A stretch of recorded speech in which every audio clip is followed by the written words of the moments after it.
Entre los 18 y los 20 años, la vida es un mercado donde los valores se compran con actos en lugar de con dinero.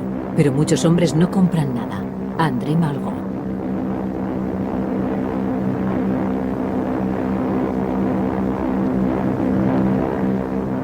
Todo por un sueño.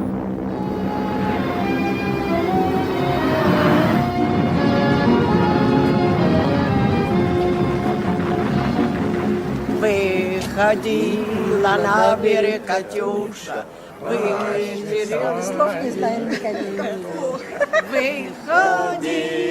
песня заводила,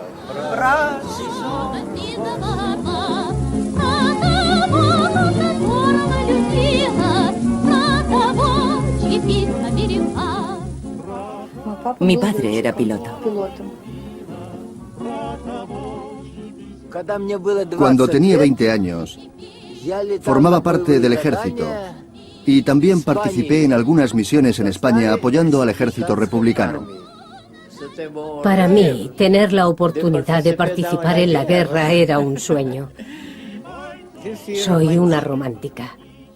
Yo enterré a 2 pilotos. Yo combatí toda la guerra en el Mosca, aunque volé el Chateau al principio de la guerra.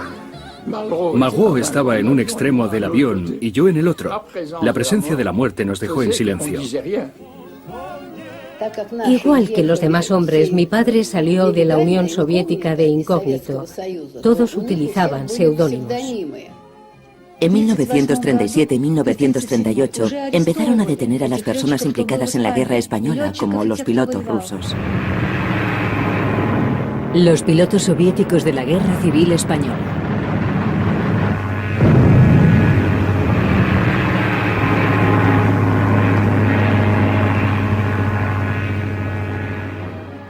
A la salud de mis queridos amigos españoles. Salud.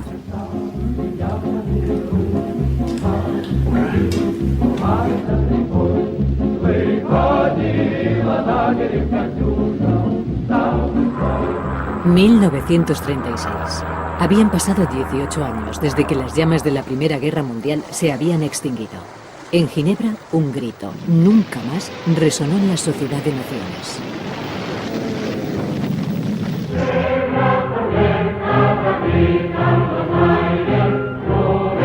Se convocan elecciones en febrero de 1936. En junio, el Frente Popular triunfa en España y en Francia. Será un verano asfixiante en España.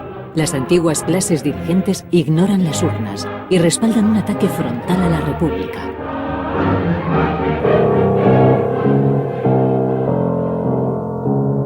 El 18 de julio, el general Franco da un golpe que inmediatamente es apoyado por Hitler y Mussolini.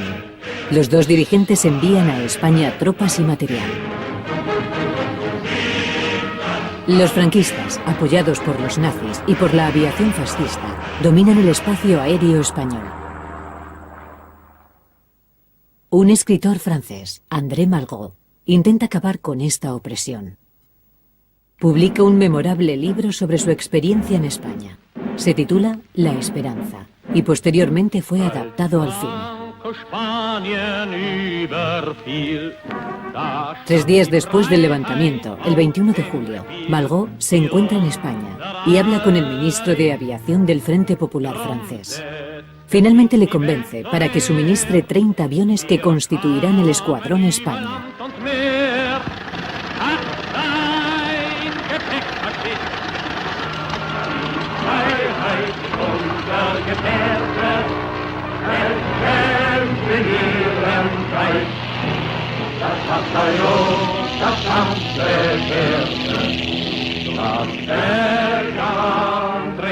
Paul Nothomb se incorpora al escuadrón junto con Malraux.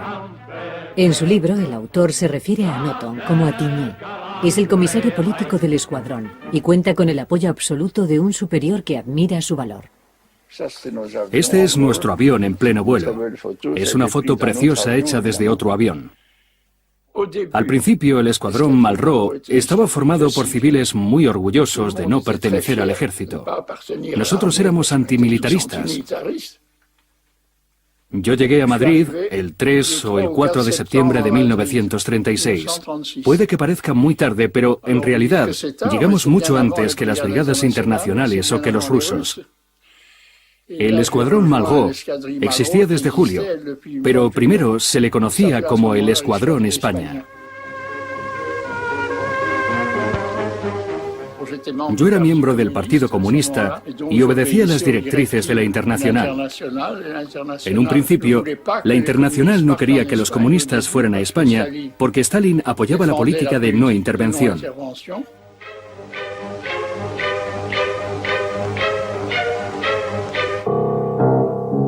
Las tropas de Mussolini y Hitler ya intervienen contundentemente, pero las potencias europeas como Alemania, Italia y Francia y la Unión Soviética habían firmado un tratado en el que se comprometían a no intervenir en España. Italia y Alemania han violado claramente ese acuerdo. A pesar de sus relaciones comerciales con España, Francia rehúsa enviar armamento a la República. En su libro, Malraux retrata a un oficial del Ministerio de Asuntos Exteriores. Este supuesto señor García declara amargamente: he visto democracias intervenir en contra de casi todo, excepto del fascismo. El único país capaz de ayudarnos, antes o después, aparte de México, es Rusia. Y no es probable que lo hagan porque están demasiado lejos. De hecho, en agosto de 1936, Stalin está ocupado con otro asunto mucho más importante para sus intereses: eliminar a sus adversarios. El 16 de agosto se inicia un complejo juicio en Moscú. Zinoviev y Kamenev, antiguos colaboradores de Lenin, están entre los acusados. Una vez dictada la sentencia, son inmediatamente ejecutados por un pelotón de fusilamiento.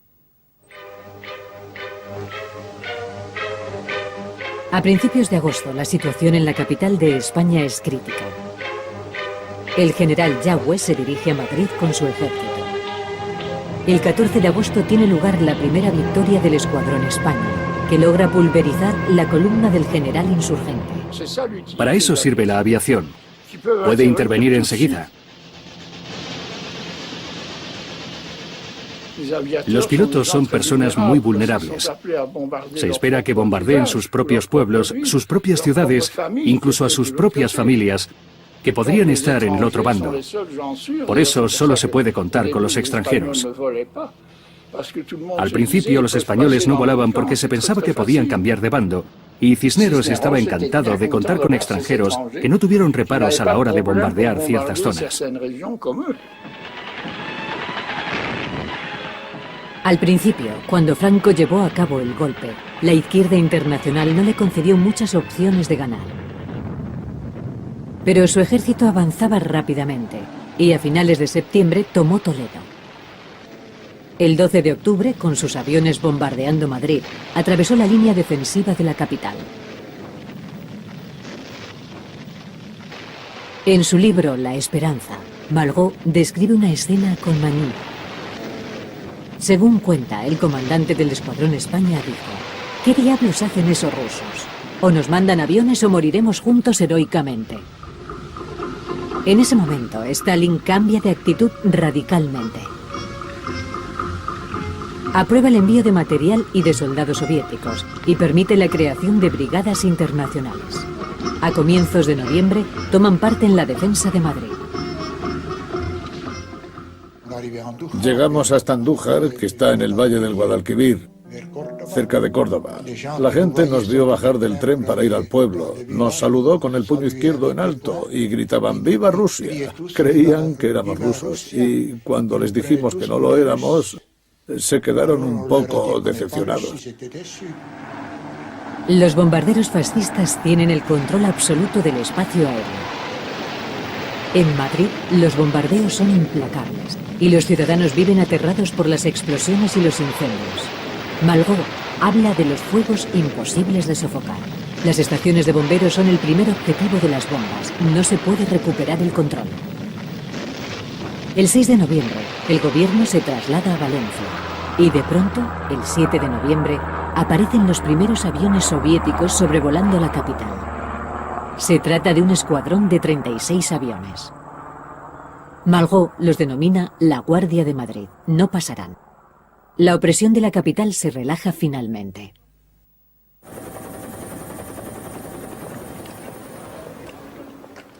Mi padre nació en Basilea, Suiza, en 1904. La ventana de su cocina daba directamente al aeropuerto francés. En aquella época los aviones estaban hechos completamente de metal. Cuando era pequeño, le encantaba mirar por aquella ventana. Se pasaba todo el tiempo asomado. En 1922 mi padre se fue de Suiza y se trasladó a Moscú. Su sueño siempre había sido convertirse en piloto de aviación. Y en 1923 obtuvo el título.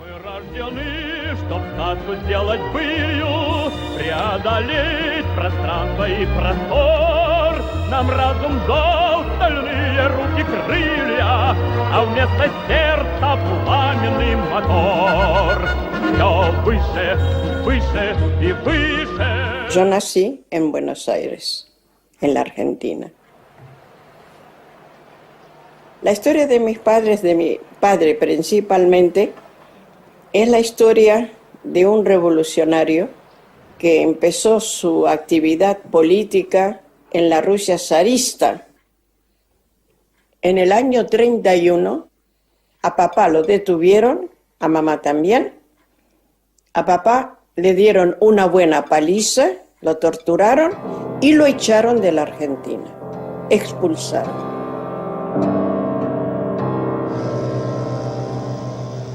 Salimos de Buenos Aires en el año 1932 para la Unión Soviética.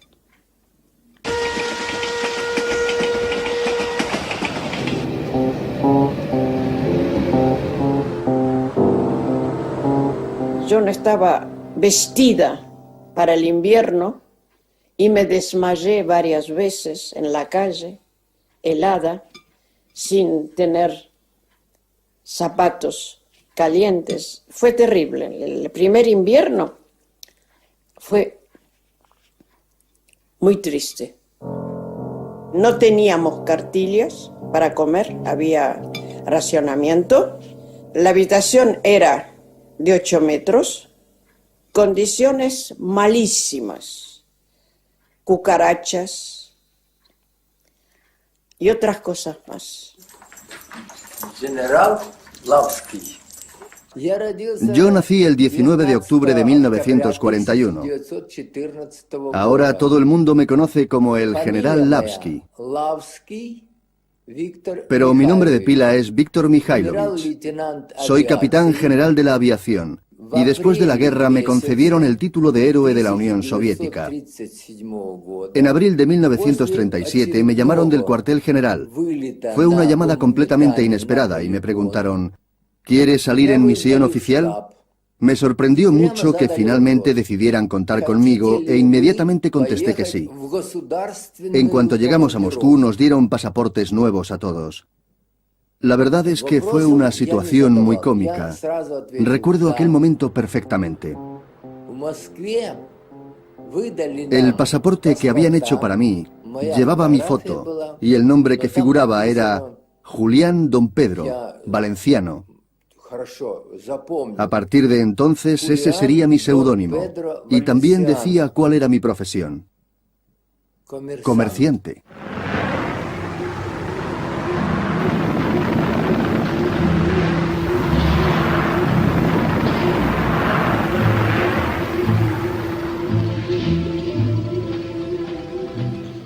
Mi padre luchó en Barcelona durante la Guerra Civil Española y le concedieron una medalla de oro. Le nombraron héroe de la Unión Soviética. Fue el número 15.